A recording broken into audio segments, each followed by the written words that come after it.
Okay, we're live. Hi, this is William Ramsey. Welcome to William Ramsey Investigates.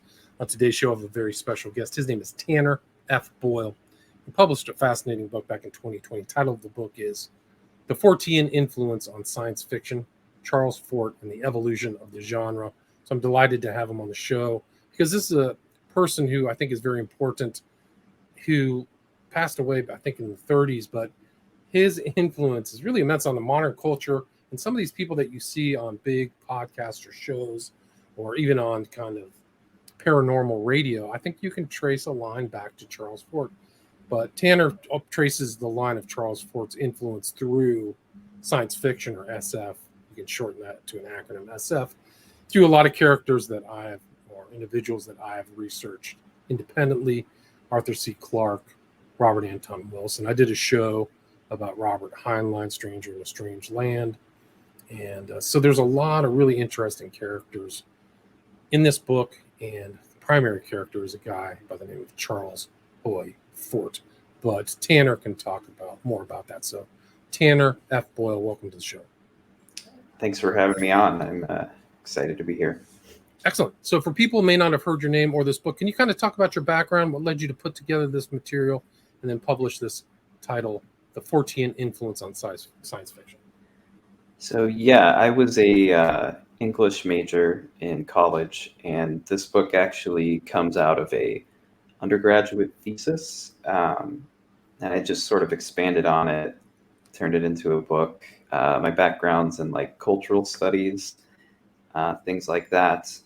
I was very grateful that my advisors allowed me to tackle science fiction and Charles Fort, because I would say that's highly unusual. He's not really a known name in the English world, but yeah, I've been into Fort and the paranormal since I was just a kid. I think I was introduced to Fort's name in a young adult novel I mention in the book, Chasing Vermeer.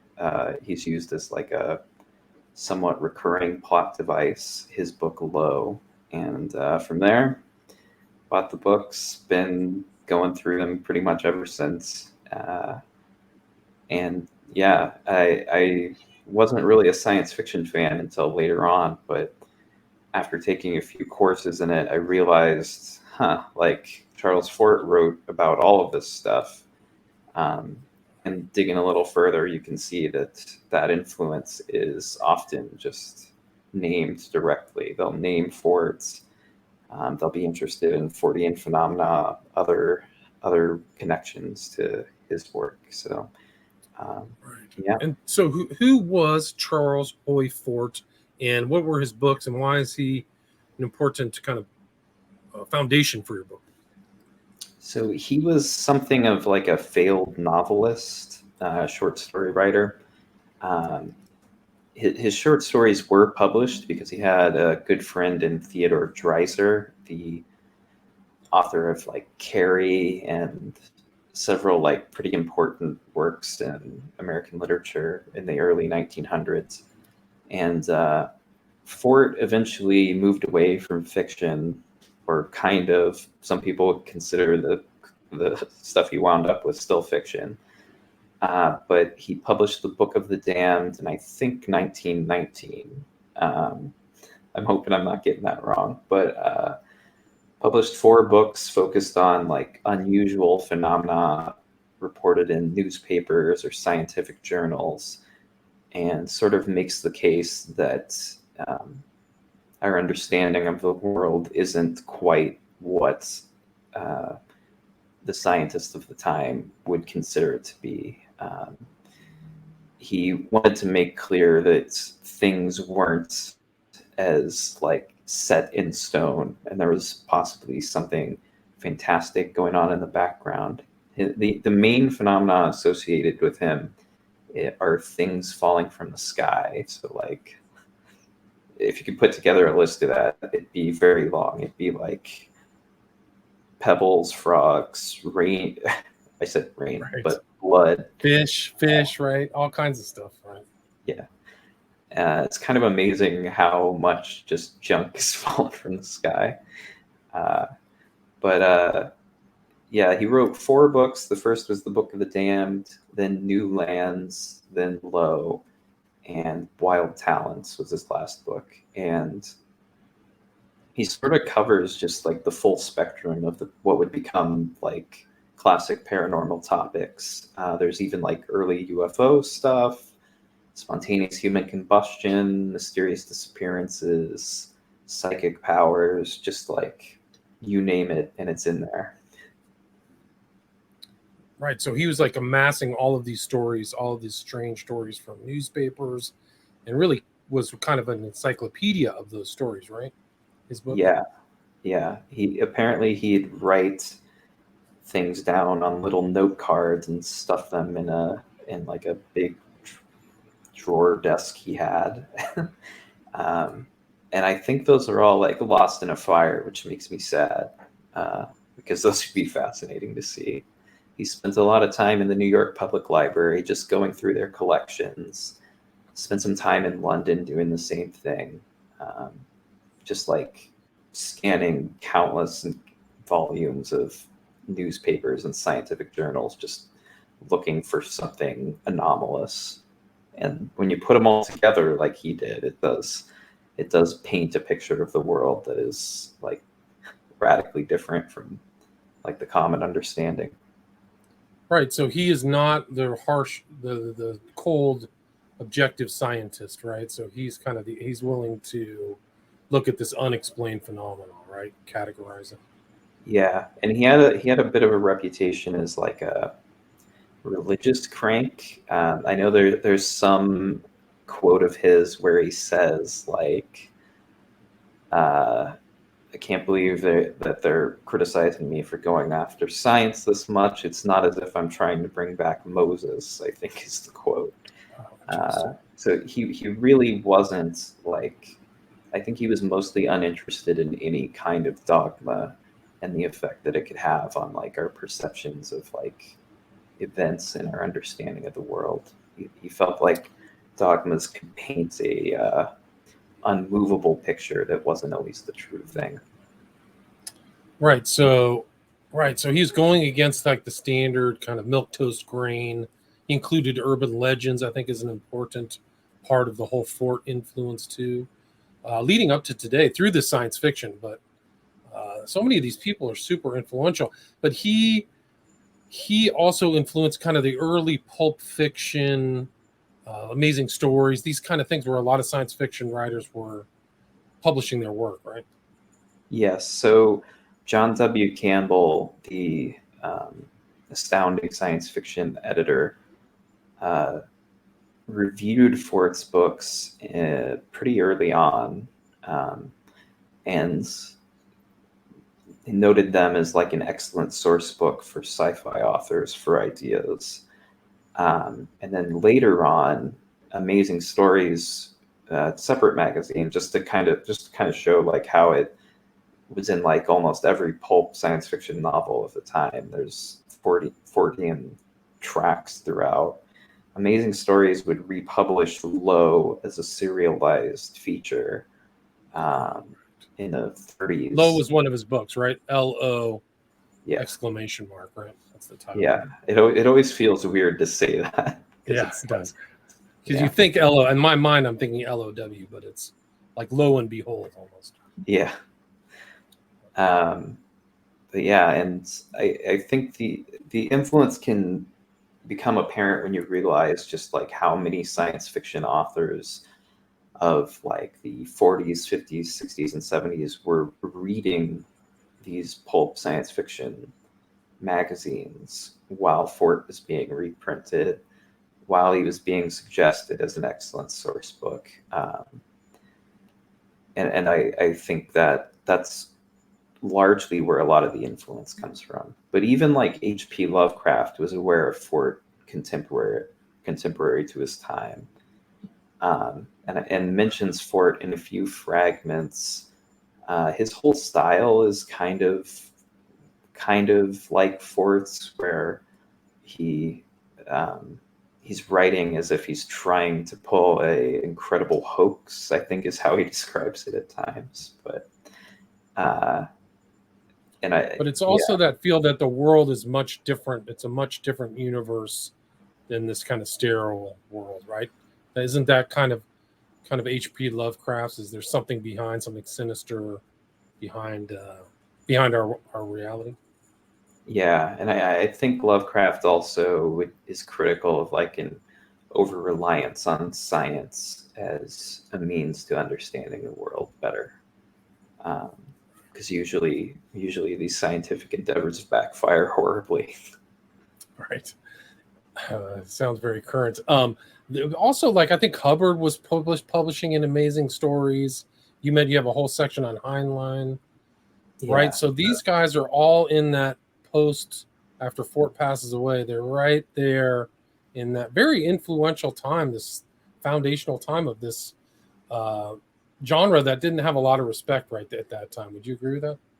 I would agree with that. I find it interesting too that Campbell was influential in promoting Fort to sci-fi writers, and he's also the editor that put Dianetics in a sci-fi magazine for the first time. In fact, I'm struggling to remember the source on this, so I apologize, but I believe a um, there's another Hubbard connection in that his novel, I think Excalibur, was described as something that would make its readers faint, which was how the Book of the Damned was also advertised. Um, so kind of an interesting thing. Right. So these are like they're like the modern ghost stories or something, the Fortean stories to have an effect upon you. Also, that was kind of like the one of your earlier kind of explanation. Can you explain kind of maybe the kind of maybe fiction? Like these writers are intentionally rubbing out the edges between fiction and nonfiction. Is that right? Yeah, so Fort uses the term truth fiction, which I find has the like there's not enough that feels too much like a binary, whereas I think it's more of a spectrum. So I did maybe fiction, but Fort's truth fiction is like the idea that there is something true in everyone's yarn, uh, specifically talking on urban legends. And I think that's something it's something that's existed in fiction for a long time, like like pretending that the writing is like a true tale as a means of like narrative. I'm losing my train of thought. That's right. Well, But it's like just the fact that this this that's this existed since blurring of Robinson meaning, Crusoe. right? Yeah, yeah. Sorry. No, that's okay. Robinson Crusoe, you use that as an example in the book of this kind of fictional truth telling, and that ties into Lovecraft too, right? Because he was supposedly leading people on. This is a true story about my adventure, right? Yeah, yeah. And I think there's a sense in fiction in general that that's like an excellent way to like suspend the disbelief of the reader. And I Right. think Fort was influential in that way because he's reporting things that supposedly actually happened. So if you can take like these real world examples that sound fantastic, and you can source them back to Fort, like that makes the story sound pretty realistic.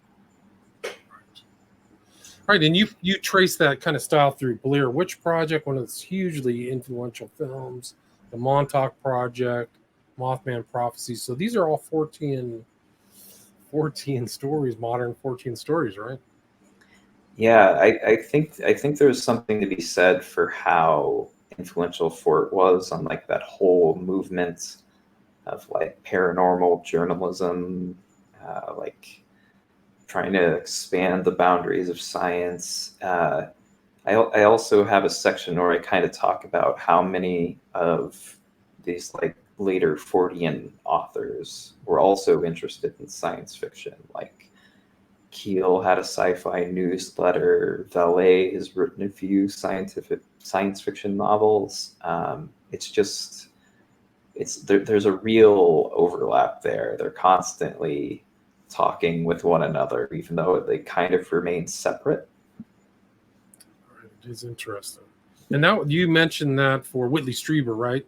Communion is supposedly, it was placed in the fiction section, but he portrays it as nonfiction, even though he wrote other kind of fictional books, right? So he's crossing different lines. Yeah. This kind of comes to Kripal in that he notes that the themes of communion exist in his novels written beforehand. So I think there's some sense that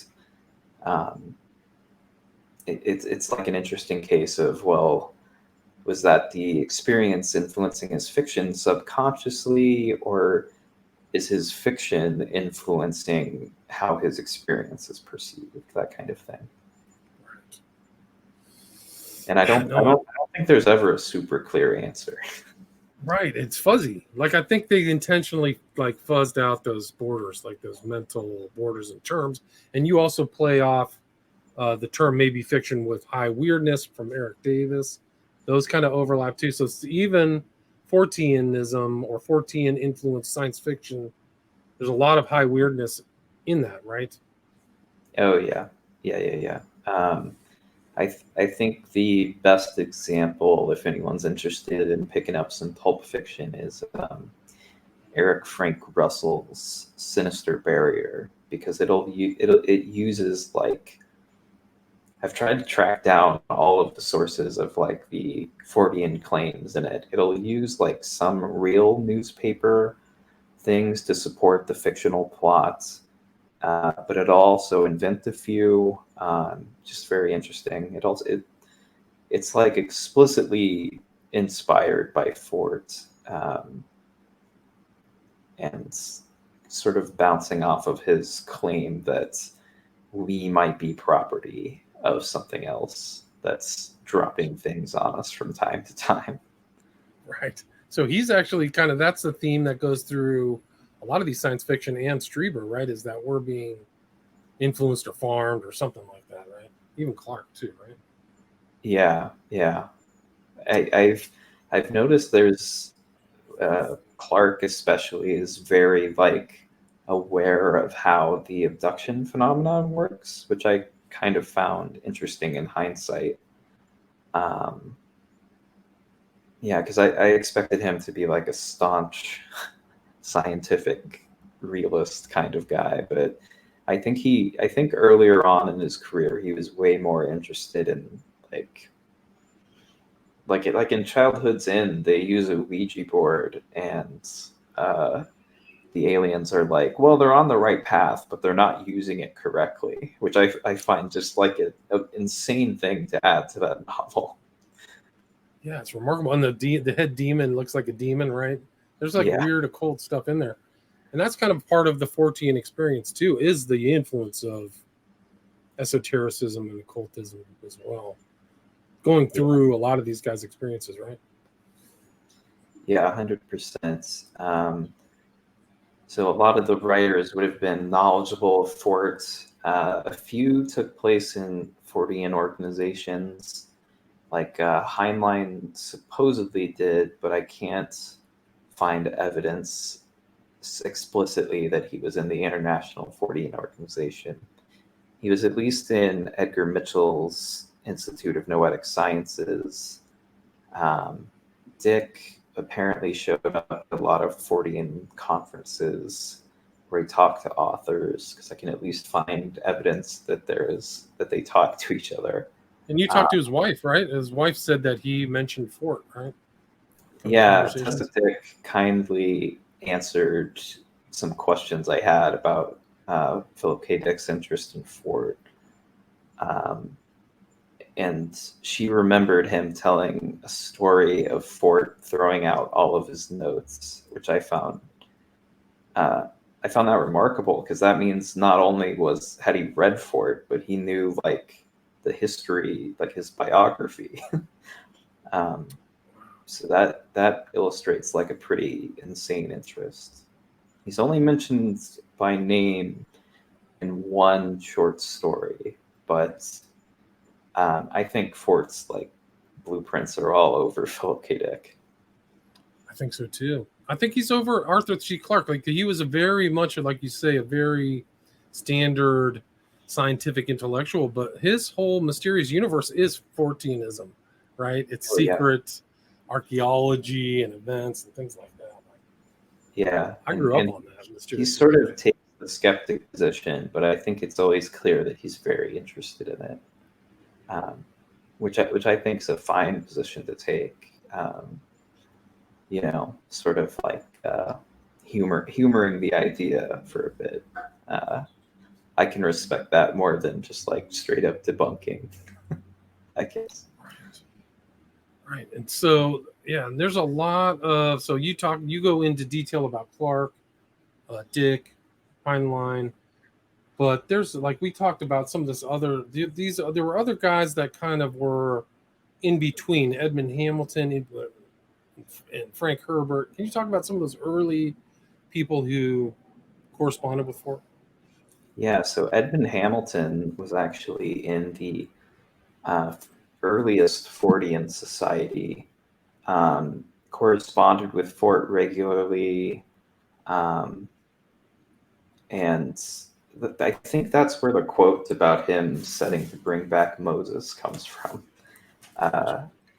But Hamilton also wrote a lot of short stories that um, explicitly like reference Fortean phenomena. It's clear that he's bouncing off of like the Book of the Damned or Low, and what was I going to say? Eric Frank Russell was actually the head, I believe, the head of the British chapter of the Fortean Society in England. So that I find that interesting too. And who was William Corliss? He was kind of carried on the work too of Fort, right? Yeah. So he kind of tried to pick up where Fort left off and sort of just like collating a bunch of like anomalies and journals and things like that.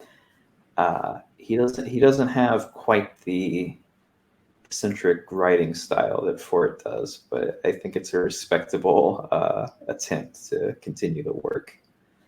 And that was, yeah. I haven't really mentioned it, but his Fort's writing style is just incredibly entertaining. He's almost you can tell he used to be a journalist because he's got that real like flashy early 1900s journalism voice, but he's talking about just the craziest stuff you've ever heard. Like he almost like it's like stop the press. I've got this story, right? It's almost kind of that urgency. Would you agree with that? Yeah. Very dramatic, but never like super self-serious. And I mean, this stuff like Corliss, cryptids goes all the way up through Polides, right? Was it Lost 411 or 911? Yeah. I think there's a case to be made that any sort of paranormal nonfiction, almost of any stripe, is like reliant on Fort in some way. It just like kind of didn't exist, and most of the authors of later things are like aware of Fort, are in vague Fortean circles. It's just really hard to overstate how important Fort was to this like specific breed of literature. Right, and that's I think Polides, you can put him in that kind of maybe fiction category because he's talking about real people disappearing, but then there's like, is it Bigfoot? I've talked to Polides, but he's made a whole career off of these disappearances in parks and things like that without, so he's got the same kind of create the mystery, I think, or leave that mysterious and why did this happen, this paranormal. And I think paranormal is one of the biggest genres of past. After true crime, paranormal is the biggest genre in the modern podcast genre. Yeah. Yeah, I would agree with that. I mean, when I remember in the early 2000s, just being like everywhere. As a kid, I loved that. Yeah, me too. And I mean, look at Coast to Coast. The popularity of one of the biggest radio shows had all these characters that owe a lot of their kind of approach to Fort. On Daniken, Sitchin, Hancock. Just goes on and on. You mentioned all those names: Lazar, Keel. So really, it's a categorical question about whether a lot of these guys are science fiction. And to me, they're all science fiction, but I think they put it out as nonfiction. Would you agree with that? I think I would agree. I'm trying to think of an example, but like in the case of Lazar, like it is just like I think even let's pretend it's true, right? And he's crafted a great story because I think I'm paraphrasing Phil Patton's Dreamland here, but he knows when to give details and when to not give details to leave just enough like reasonable suspicion that anybody listening to him talk about this is like, well, he may be telling the truth. His details are so precise, but he also doesn't remember specific things, which also seems like very precise. Yeah. Right. No, and he was on Rogan with Knapp, right? Yeah. Super cagey about saying it's Bigfoot outright, which I find also a very Fortean trait. Right. Yeah. Super interesting. I mean, we're in a total Fortean environment. I mean, you talk about the science fiction, but the UFOs are very Fortean. Paranormal is very Fortean. Like, what's causing this? What's behind all this? It just goes through our whole culture. It really goes back through Charles Fort. Who's before him? H.G. Wells, Edgar Allan Poe. I don't know. And Wells himself was like a pretty strict scientific mind, and particularly hated Fort apparently, because Theodore Dreiser sent him a copy of one of Fort's books, and he wrote back saying that he threw it in the trash can. Interesting. I mean, but Fort was not a hit in his lifetime. Is that true, or how was he received while he was alive? He sort of had a pretty major cult following. I guess the Book of the Damned sold decently well, but I don't think any of the follow-ups did. And he was living off of an inheritance towards the end, I believe. I don't think he was making much in terms of money. But the Fortean Society actually had like some pretty crazy people in it, like Dorothy Parker, Ben Hecht, Alexander Wolcott, just like super respectable New York literati. Right, the Algonquin Society, right? Yeah, a lot of overlap between the Fortean Society and the Algonquin Roundtable. That's right. It's interesting. He's really something else. Like, he was a unique person. Like, he presaged all the stuff that's happening today. Not all of it, but just these genres, these paranormal genres, science fiction, UFOs. And can you talk about Jacques Vallée, how he fits into kind of this story? Yeah, so I think Vallée tends to take the Fortean like approach to ufology, in that he's not super interested in the like physical reality of UFOs. He acknowledges that they might be a physical reality, but he's way more interested on the effects of the people that experience them, just sort of as a cultural phenomenon. And I think that Valet is also like super interested in science fiction. He definitely likes to put on the guise of like a globe-trotting ufologist in a way that I think lends itself to like I mean, again, it kind of feels fictional, but he is really trotting the globe looking for UFO evidence. Uh, yeah, Right. So he's kind of before, what is it, John Mack, kind of doing that networking. I mean, I think Valet is still around, right? I mean, he's yep. I really think living life. his papers were just put in a special collection at Rice. Oh, So I'm trying to think of the name of it, but Dr. Kreipel, I believe, is in charge of it. interesting. It's And the what's the story? Impossible Archives, maybe? Say that again. Impossible Archives? Interesting. Interesting. And how does the whole Mothman prophecy, John Keel play into this whole story? So I know Keel was super into Ford. Ford is mentioned once or twice in the Mothman Prophecies book itself. And I think Keel was also interested in like cataloging anomalies without doing like crazy amounts of due diligence to just sort of craft like a reality around them. Because it's for like the prevalence of like Mothman in pop culture now. I can't explain that, but I kind of get it, if that makes sense. Gotcha. Do you have time for a few questions, Tanner? Yeah, absolutely. Yeah. David asks, for the author, are these authors that you've mentioned in the book connected to any agenda? I think maybe some of them. Uh, we were talking a little bit before the show about Valet and Robert Anton Wilson being sort of colleagues, and that there is just kind of a weird milieu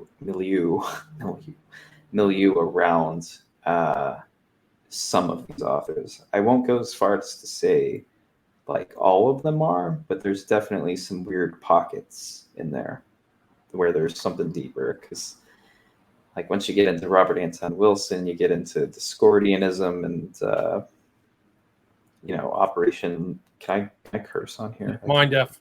That's Yeah, Mind Mind F. F-U-C-K, right? Yeah. Yeah. Right. And that is a real thing. There's no doubt. There's some definite overlap with some of those characters. So there might be an agenda. Yeah. Let's see. Michael asks, what story or event caused you to think the most that you came across while writing this book? Oh man. I guess I'd have to say Childhood's End by Arthur C. Clarke. I just reading it with like a Fortean idea in the back of my head. I think it's just kind of phenomenal how like many things from folklore, like popular paranormal culture, aliens, it's like all there, and I can't always figure out why it's all there. If that makes sense. I keep having to go back to it and think about it some more. It's a strange book. I mean, Childhood's End is like the childhood of man is ending and they're going into space, right? They're all becoming morphed into this new civilization. Isn't that right? Yeah. And I think we've seen that idea pop up a lot in pop culture since then. And Barbara G asks, wasn't Valet a Christian? He brought up demonology and the UFOs, didn't he? Are you familiar with that? I can't speak on whether he was a Christian or not. I know that demonology and UFOs get talked about a lot in Passport to Magonia. He's sort of connecting like demon folklore to UFO folklore, but he's also connecting it to like Fae folklore, just like a whole slew of things. In fact, I would say, let me think about this. Since Fort, I think Passport to Magonia is probably the most Fortean work of nonfiction we've gotten since. I may be making too bold of a claim there. Yeah, you have a ballet quote in your book mentioning Magonia at the intro to one of the chapters, right? Yeah, and Magonia comes from Fort, or Fort. It comes from folklore, but Fort definitely thought of Magonia as a possibility for why things were falling from the sky. So that's the other place where it's coming from, or something. It's like a kind of like a heavenly realm or something, right? Yeah, Right? I think it's Norse folklore, although I can't speak on that. And David asks, "Is this a simulation?" Like that we're in currently, or I think so. I think you I kind of go through that on the book, don't you? Kind of mention that, or one of the authors mentions that. I do. I think a lot of Fortean authors have picked up on the idea that all the like anomalies around us are sort of like a matrix type construction where the system messes up for a second. I personally don't think we're in a simulation, but I don't know.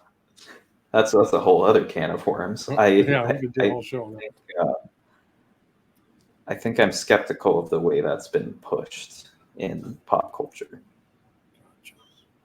Well, Tanner, we are at the 37-minute mark. Is there anything you'd like to add or anything I missed? Can you talk a little bit about where people can get the book as well? Yeah, so you can find it on mcfarlandandco.com. It's also on Amazon. There's a link to it on my Twitter page, which is at Tanner F. Boyle 1. Gotcha. At Tanner F. Boyle. So is that also a good place for people to reach out to you if they have any future questions or anything like that? Yeah, absolutely. I'm currently focusing on UFO incidents as psychological operations, military operations. So that if you're interested in that, I've put a few threads together. I hope they're decent. Nice. But, What was that movie that they had where there was like a military intel guy? It was a documentary. Was it Magic Men or what was it called? Shoot. Mirage Men. Mirage Men. Yes, thank you. That was really good. Highly recommended watching. Yeah, that's really important. I also did Spies, Kooks, Saucers, Spies, and Kooks with, that's a really good one that goes into that as well. Written by somebody who's a member of the Discordian Society, which, something.